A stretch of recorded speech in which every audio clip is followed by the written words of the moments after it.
ce que vous dénoncez surtout, c'est cette espèce de double standard. De votre vision, comment il se décline justement ce double standard-là que vous dénoncez?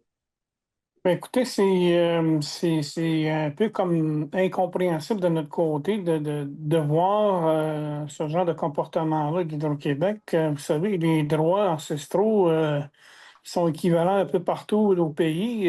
Il n'y a pas de deuxième ou troisième classe de droit. Donc, pour nous, c'est incompréhensible le comportement et agissement d'Hydro-Québec là.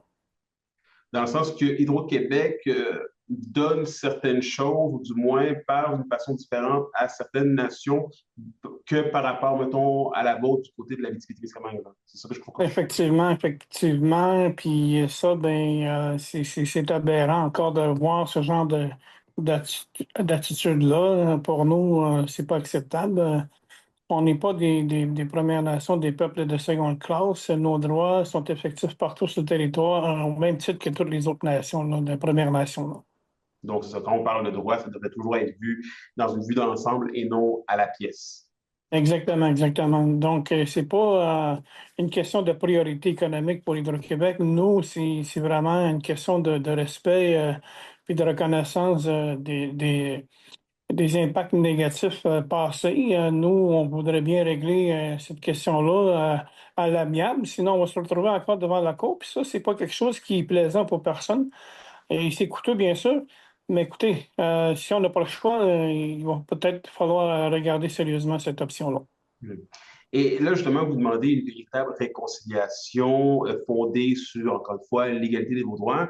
Quels de vos droits ont été, selon vous, disons, outrepassés dans le sens que, de ce qu'on comprend, Hydro-Québec s'est assis à la table de négociation avec vous, vous ont parlé et se sont retirés de leur côté, mais il y a eu une consultation, là. Ben, pas réellement les consultations, là. C'est vraiment, on était pris devant des faits accomplis, tout comme le passé, hein. Il y a nos ancêtres, nos pères, nos mères qui occupaient ce territoire-là n'ont jamais été consultés, leurs droits n'ont jamais été respectés, donc le développement a été fait sans consentement, sans consultation et sans accommodement.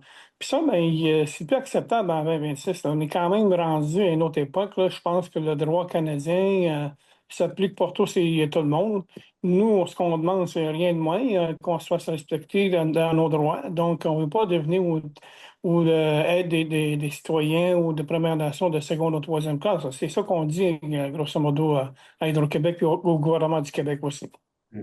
Mais est-ce que l'entente parfaite entre le gouvernement et les communautés autochtones existe vraiment dans le sens que là, je vais faire un parallèle, M. Aubonnet, si vous me permettez, mais tu sais, il y a eu cet accord-là qui a été refusé du côté des communautés unies de Pessamit, là, entre Hydro-Québec et les communautés, en tant qu'il mettait vraiment sur la table plusieurs milliards de dollars sur plusieurs années, qui a quand même été refusé du côté des Premières Nations. Justement, est-ce que oui, on peut parler, mais est-ce qu'il y a réellement des ententes qui sont parfaites à tout coup, là?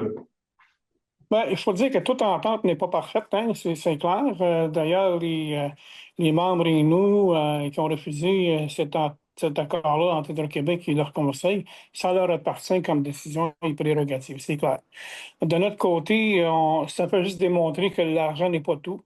Les gens veulent surtout préserver leur territoire puis garder ça de qualité pour leur prochaine génération, les enfants qui l'utilisent encore aujourd'hui. C'est ce qu'il faut retenir comme message. Donc, l'argent n'est pas tout.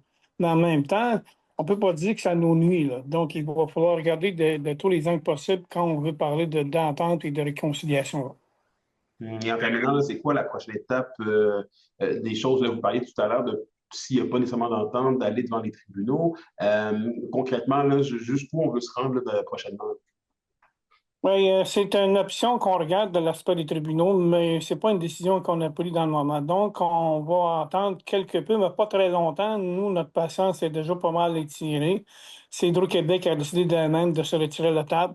Donc, les prochaines étapes doivent être analysées par les communautés concernées dans ce qui nous concerne et ensuite, on décidera des étapes si on doit aller de l'avant devant un recours juridique, là.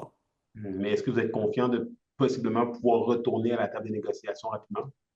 Ben, écoutez, nous, la porte reste ouverte, mais vous savez, si Hydro-Québec et leur gouvernement sont sérieux, ben nous, on n'est pas fermé à la reprise de sérieuses de discussions, mais cette fois-ci, il va falloir avoir des résultats, c'est clair. Monsieur Ovananic, merci beaucoup d'avoir pris le temps aujourd'hui. Merci à vous.